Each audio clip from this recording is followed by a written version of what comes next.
Allahumma 'allimna ma yanfa'una wanfa'na bima 'allamtana innaka antal alimul hakim. Rabbi shrah li sadri wa yassir li amri wahlul 'uqdatam min lisani yafqahu qawli. Yang saya hormati datuk-datuk, datin-datin, hadirin hadirat jamaah Masjid Ar-Rahim, muslimin muslimat, insyaallah semua kita dimuliakan Allah Subhanahu wa taala. Amin ya rabbal alamin. Bagi yang belum berniat, kita berniat nawaitul i'tikaf fi hadzal masjid lillahi ta'ala. Selama kita berada dalam masjid ini, malaikat mendoakan dengan dua doa. Allahumma ighfir lahu, Allahumma arhamhu. Ampunkan dia, rahmati dia. Selama dia belum batal wudhu dan belum keluar dari masjid, maka doa malaikat tak putus. Allahumma ighfir lahu, Allahumma arhamhu. Rahmati dia, ampunkan dia. Itulah mengapa tadi sebelum masuk masjid kita langkah kaki kanan, kita baca doa Allahumma ftahli abwaaba rahmatik. Ya Allah, bukakan untuk saya pintu rahmat. Karena bersesuaian dengan doa malaikat, Allahumma ighfir lahu warhamhu. Inna lillahi mi'ata rahmah. Allah punya 100 rahmat. Lalu kemudian yang 99 digenggam Allah, nanti dia bagi pada hari kiamat. Yang satu rahmat dia turunkan, berebut-rebutlah kita dengan makhluk yang lain. Karena satu rahmat Allah itulah gajah tidak menimpa anaknya sehingga mati. Karena satu rahmat itulah burung elang tidak akan memakan anaknya walaupun dia burung yang buas. Karena satu rahmat itulah harimau tidak akan memakan anak harimau, karena ada rahmat kasih sayang Allah Subhanahu wa ta'ala. Itu maka manakala kita duduk antara dua sujud, Rabbighfirli warhamni, mendoakan orang yang meninggal, Allahumma ighfir lahu warhamhu. Doa ketika berjumpa, Assalamualaikum warahmatullah. Dan doa malaikat untuk kita, Allahumma ighfir lahu warhamhu. La yudkhilal jannata ahadakum amalu. Tidak ada satu pun di antara kamu masuk surga kerana amalmu. Wala anta ya Rasulullah, engkau pun tidak masuk surga kerana amalmu. Wala ana, saya pun tak masuk surga kerana amal saya, kata baginda Nabi Muhammad sallallahu alaihi wasallam. Lalu kenapa engkau masuk surga? Illa ayyataghammadani Allahu bi rahmatih. Masuk surga kerana rahmat Allah Subhanahu wa ta'ala. Maka menyambung silaturahim adalah menyambungkan rahmat Allah Subhanahu wa ta'ala. Saya datang dari Pulau Sumatera, jauh di sana, datang ke Keningau, yang menyatukan kita berbeza paspor, berbeza bahasa, berbeza suku, berbeza negara, tapi yang menyatukan kita adalah rahmat kasih sayang Allah Subhanahu wa ta'ala. Mudah-mudahan rahmat kasih sayang Allah ini sentiasa dalam hati kita, sehingga kita boleh berkasih sayang karena Allah Subhanahu wa ta'ala. Ar-Rahimuna yarhamuhumur Rahman. Orang yang boleh berkasih sayang adalah orang yang ada rahmat dalam hatinya. Irhamu man fil ardi yarhamkum man fis sama. Sayangi makhluk yang ada di bumi, maka malaikat-malaikat di langit akan memintakan rahmat kepada Allah supaya engkau mendapat rahmatnya. Itu hadis diriwayatkan sahabat Nabi, namanya Abdullah bin Amr bin As, dari Nabi Muhammad sallallahu alaihi wasallam. Maka biasa ulama hadis kalau dia menyampaikan hadis yang pertama sekali sebelum membaca Arba'in, sebelum membaca Riyadhus Shalihin, sebelum membaca Sahih Al-Bukhari, sebelum membaca Sahih Muslim, hadis yang pertama dibaca adalah Al-Musalsalat bil Awwaliyah. Maknanya seorang guru meriwayatkan hadis secara musalsal. Dia menerima dari gurunya hadis yang pertama dia dengar dari gurunya. Gurunya menerima hadis yang pertama dari gurunya. Ar-Rahimuna yarhamuhumur Rahman, irhamu man fil ardi yarhamkum man fis sama. Orang yang mendapatkan kasih sayang Allah hanyalah orang yang ada rasa kasih sayang kepada sesama manusia.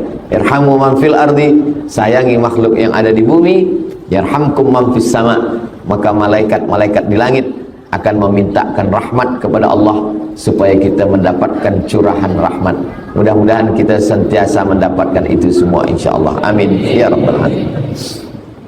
Ini yang ada di kertas di tangan saya ini, tulisannya pelancaran sumbangan infak fisabilillah, mihrab masjid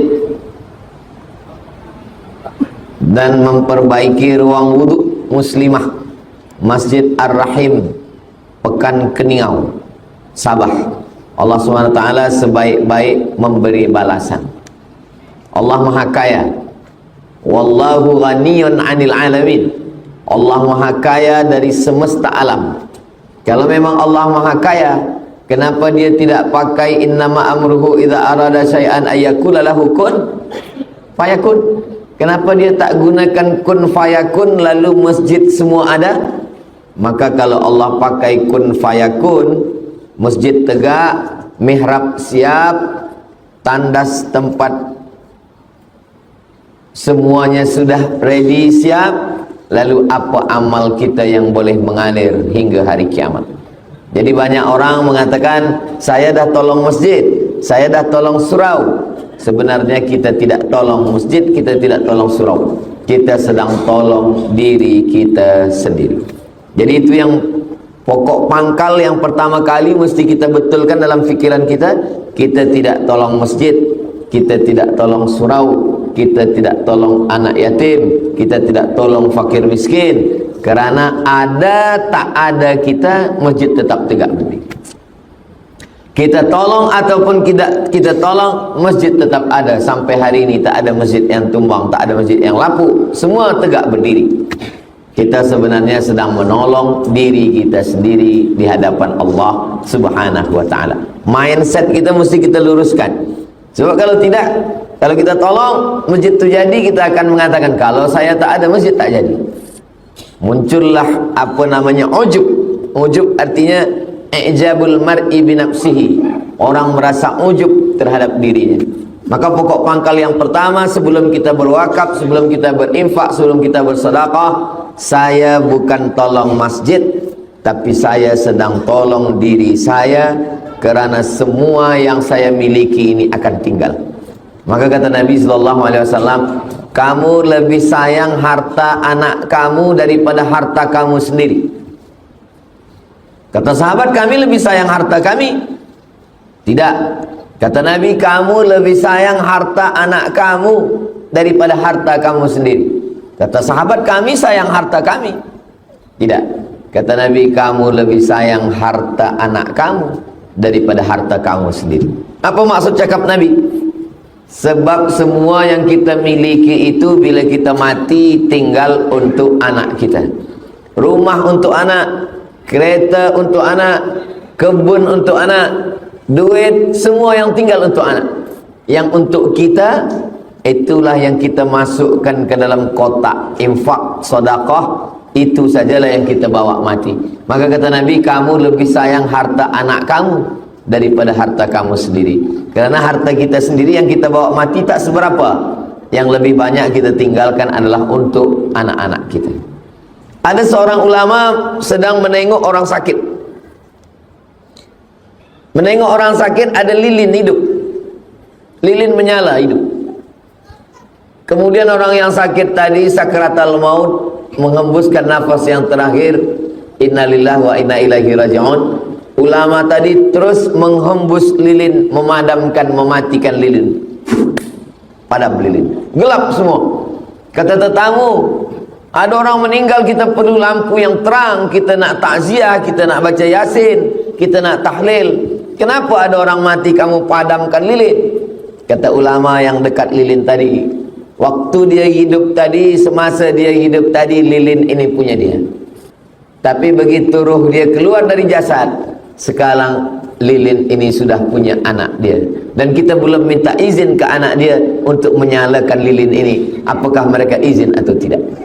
Maka saya takut syubhat memakai harta orang belum izin. Itulah kenapa saya padamkan lilin. Sebab satu second, satu detik ketika nyawa keluar dari jasad, maka terlepaslah semua milik kita. Dia tidak lagi punya kita. Lilin yang tadi punya kita menyala hidup, tapi ketika roh keluar dari jasad, kita mesti padamkan itu lilin. Sebab dia bukan lagi milik kita, tapi sudah milik anak-anak kita. Dan ulama tidak mau memakai lilin kerana anak-anak almarhum belum memberikan izin. Tapi bila anak-anak ditanya, hai semua anak ahli waris, izinkah kamu bila lilin ini diguna hidup kembali? Kata mereka, kami izin. Barulah boleh dinyalakan lagi. Itulah kenapa banyak orang tidak mau datang tahlil. Sebab apa? Nanti bila dibagikan minum, dia takut minuman ini harta warisan yang belum dibagi. Bila dibagi makanan, dia takut makan, rupanya makanan ini adalah harta warisan yang belum dibagi. Maka satu daripada keluarga ahli waris bagikan iklan kepada semua hadirin hadirat yang berhadir, ini air minum dan makanan semua yang ada dah sedia. Ini bukan harta daripada warisan yang belum dibagi. Jangan kamu takut, jangan kamu segan. Ini adalah sedekah daripada anak-anaknya, supaya tetamu tidak ada berat hati, susah hati, dan tak sedap hati untuk minum dan makan. Bahkan di rumah itu pun, rumah itu tidak lagi punya almarhum. Lantai rumah itu sudah menjadi milik ahli waris, dan mereka belum berbagi lagi. Bila kita bertamu ke rumah orang, assalamualaikum, idza sta'zana ahadukum salasan, kalau kita minta izin 3 kali, falam yu'zan, tak ada izin, falyarji, baliklah pulang ke rumah. Sekarang kita dah minta izin 3 kali, dan rupa-rupanya rumah ini masih lagi musyarakah, berserikat, berkongsi. Istri dapat 1/8, anak lelaki dapat 2 bagian, anak perempuan dapat 2 bagian, dan mereka belum berbagi. Lantai yang kita duduk punya istri kah, punya anak lelaki kah, punya anak perempuan? Air minum yang akan kita minum, apakah ini punya istri, punya anak lelaki, atau punya anak perempuan? Makanan yang disuguhkan, yang jamuan malam, kita pun belum tahu. Itulah kenapa satu dari 2 memberikan kata alu-aluan sambutan kepada semua hadirin hadirat yang datang, membacakan Yasin, Al-Fatihah, Qul Al-Falaq, An-Nas, bertahtim, bertahlil, berzikir semua. Ini adalah sedekah daripada ahli waris, sehingga tetamu pun makan jamuan dengan senang hati, tak ada rasa berat dalam hatinya. Begitu bahwa kita tidak punya apa-apa. Meninggal pukul 8 malam, jenazah diletakkan di tempat bilik tamu. Tidak ada orang yang mati pukul 8 malam, jenazahnya tetap dalam bilik kamar istri dia. Pukul 2 malam istri tidur di bilik tidur, jenazah kita diletakkan di tempat tetamu yang biasa datang. Kenapa? Karena tidak ada satupun orang yang mahu lagi sekamar dengan kita. Yang katanya kaulah bulan, kaulah bintang, siang dan malam terbayang-bayang, makan tak lelap, tidur tak kenyang. Itu selama hayat di kandung badan. Selepas roh keluar daripada jasad, itu hanyalah setakat bertanam tebu di tepi bibir, manis di ujung lidah, hanya tinggal kenangan saja. Dia hanya menunggu kita. Walladzina yatawaffawna minkum, suami-suami yang meninggal dunia, wa yadharuna azwajan, istrinya menunggu, arba'ata ashhurin wa ashra, 4 bulan 10 hari. Selepas 4 bulan 10 hari, dia pun akan dipinang oleh suaminya yang baru. Selepas itu say goodbye. Tapi jangan tazkirah petang ini membuat tuan balik ke rumah tidak lagi mesra, tidak lagi ada kata-kata cinta. Saya hanya ingin mengingatkan bahwa perjalanan sesaat di atas dunia, kita yang kekal abadi, kata Nabi SAW, yatsba'ul mayyita thalathun, ada 3 yang mengiringkan jenazah. Ramai. Ustaz Abdul Somad kalau mati meninggal dunia, ramai orang akan mengiringkan. Kata Nabi tidak. Yang mengiringkan hanya 3 saja. Yang pertama, maluhu, hartanya. Kereta, motosikal, selimut, kain, ikut mengiringkan, tapi tak sampai masuk ke dalam. Lama hidup banyak dirasa, jauh berjalan banyak ditengok. Saya sudah menengok kuburan orang Islam di Mesir, saya tengok kuburan orang Islam di Maghribi. Sampai saya 2-3 hari ada orang meninggal, saya tengok kuburan. Belum pernah menengok kereta masuk kubur lagi. Semua tinggal tempat parking. Yang kedua, ahluhu, isteri, anak, cucu, menantu, semuanya tinggal. Lambat sembayang gara-gara anak, anak tak ikut mati. Tak sembayang gara-gara bini, bini pun diambil orang lain. Tak puasa gara-gara suami, suami pun belum mati pun dah diambil orang. Yang senyum yang belum berbini pula. Apa yang akan kita bawa mati? Kata Nabi SAW, harta tinggal, keluarga tinggal. Wa yabqa wahidun, yang tinggal hanya satu. Apa dia? Wa amalu, amal. Salat, amal. Baca Quran, amal. Salawat, amal. Istighfar, amal. Tahlil, amal. Sedekah, amal. Haji, amal. Jihad, amal. Tapi di antara semua amal ini ada satu amal yang disebut Allah dalam Al-Quran. Manakala semua orang yang mati itu ditanya Allah Ta'ala, hai orang yang mati, apa amal yang kamu mahu kalau aku hidupkan lagi? Mereka semua menjawab, laula akhartani ila ajalin qarib, kalau engkau bagi aku hidup sekejap saja, fa as-saddaqa, kami mau bersedekah, saya mahu bersedekah ya Allah. Maka tepat sekali sumbangan infak fisabilillah, mihrab masjid, memperbaiki ruangan wuduk. Mihrab masjid memperbaiki ruangan wuduk. Mihrab masjid 5 kali imam sembahyang di mihrab, subuh, zuhur, asar, maghrib, isya, tarawih, tahajud, witir, idul fitri, idul adha, istisqa minta hujan, kusuf gerhana matahari, khusuf gerhana bulan. Tempat wuduk 5 kali sehari muslimat berwuduk. Wuduk subuh, wuduk duha, wuduk zuhur, wuduk asar, wuduk maghrib, wuduk isya, wuduk tahajud, wuduk Ramadan. Wuduk manakala masuk ke dalam masjid. Idza dakhala ahadukumul masjid, kalau kamu masuk masjid, fala yajlis, jangan duduk hatta yusalli rak'ataini, sembahyang sunat 2 rakaat. Dia pasti wuduk dulu ke dalam, mengalir. Tapi kalau kita bersedekah, jangan kita saja, tapi kita niatkan hadiahkan pahalanya untuk almarhumah mak, almarhum ayah, almarhum suami, almarhumah istri, almarhum anak, almarhum keluarga. Maka kita yang hidup dapat, yang meninggal dunia pun dapat. Begitu sunnahnya, kata Nabi Muhammad sallallahu alaihi wasallam. Ya Rasulullah, kata Sa'ad, ummi matat, mak saya mati, afa atasaddaqu anha, saya bersedekah untuk dia sampai apa tak sampai? Kata Nabi, sampai. Ayyu sadaqatu afdal, apa sedekah yang paling afdal? Kata Nabi, suqya alma, memberikan air minum. Maka memberikan air minum, air untuk wuduk, air untuk mandi, air untuk basuh kaki, maka ini semua adalah mengalir sebagaimana mengalirnya air perigi sampai hari kiamat. Begitulah amal jariah mengalir buat kita semua. Ini kesempatan yang amat sangat baik. Bukan kita nak tolong masjid, kita tak perlu tolong masjid, masjid punya Allah, Allah Maha Kaya. Kita sedang menolong diri kita sendiri, sebab yang lain semua tinggal, semua putus. Dalam Sahih Muslim apa kata Nabi? Idza matal insan, kalau manusia mati, inqata'a, putus. Abdul Samad bagi tazkirah, selepas mati putus. Hadirin hadirat, muslimin muslimat, sila datang ke Masjid Ar-Rahim.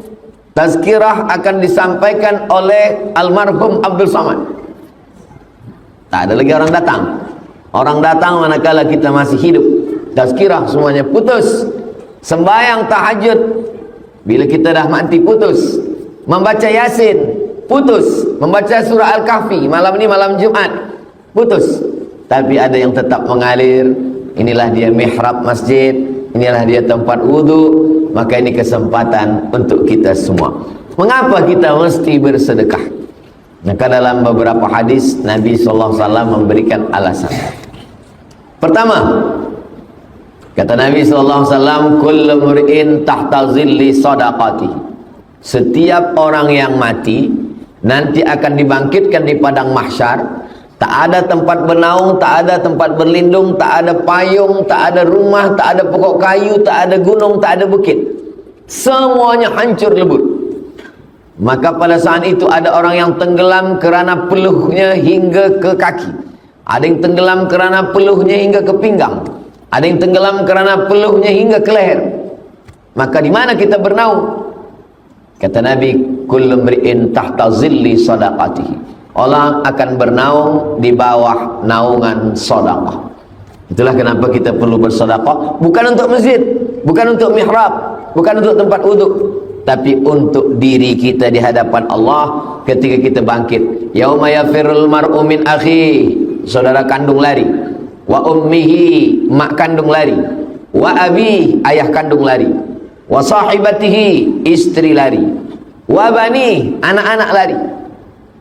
Kawan tak ada disebut, sebab kawan biasanya waktu senang, waktu kenyang, waktu lenang, waktu tenang. Kalau sudah susah, hilang. Orang menang banyak kawan, orang kalah punya teman sejati. Boleh untuk status FB esok pagi. Begitulah keadaan manusia. Maka yang disebutkan Al-Quran cuma 5 saja. Akhi, saudara, ummi, emak, abi, ayah, sahibati, istri, suami, wabani, anak-anak. Kelima-limanya meninggalkan kita. Kenapa? Likulli mri'in minhum yawma idzin sya'nun yughnih. Semuanya sibuk mengurus urusan masing-masing.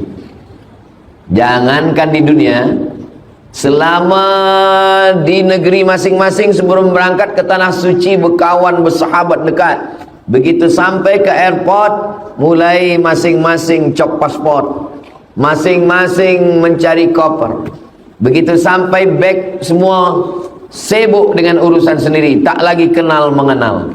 Yang selama ini baik ramah, yang selama ini sopan santun, begitu sampai airport Madinah, semuanya sibuk, mana beg saya, mana.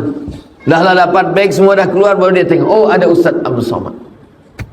Belum lagi di akhirat, belum lagi di padang mahsyar, semuanya sibuk dengan urusan masing-masing. Lalu di mana kita bernaung?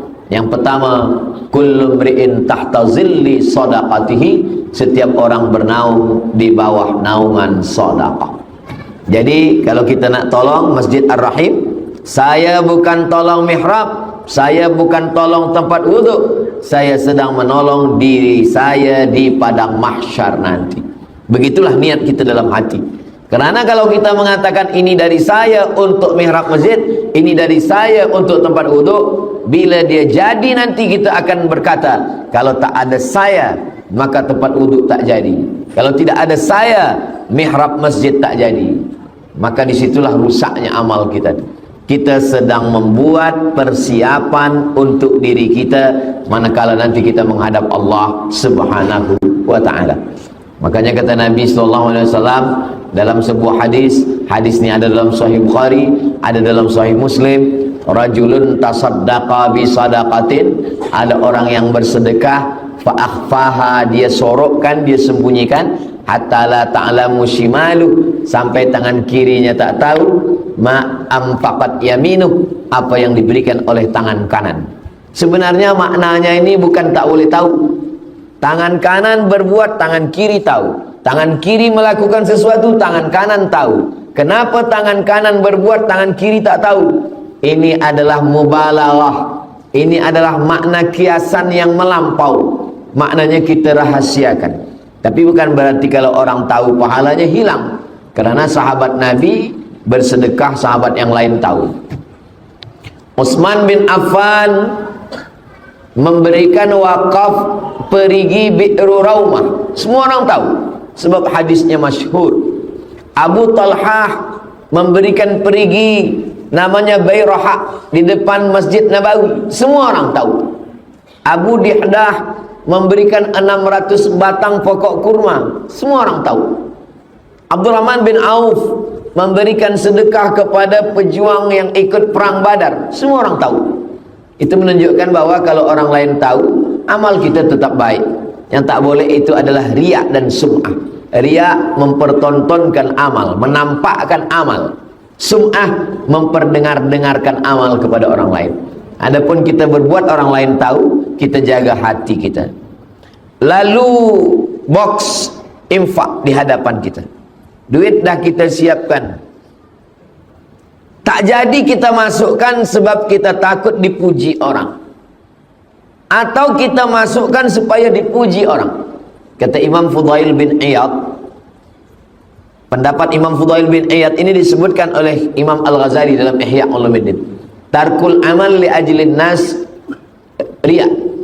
Tidak jadi beramal kerana takut dipuji orang, riya. Wal amalu li ajlihim syirik. Beramal kerana ingin dipuji orang, syirik. Tak jadi beramal, masuk poket, lalukan box, tak jadi beramal, riya. Kita masukkan ke dalam supaya dipuji orang, syirik. Tak jadi pun kena, jadi pun kena. Jadi kalau macam tu bagaimana? Sesuai dengan niat baik kita masukkan saja. Selepas itu kita beristighfar, minta ampun pada Allah. Apapun cakap orang, kita serahkan pada Allah.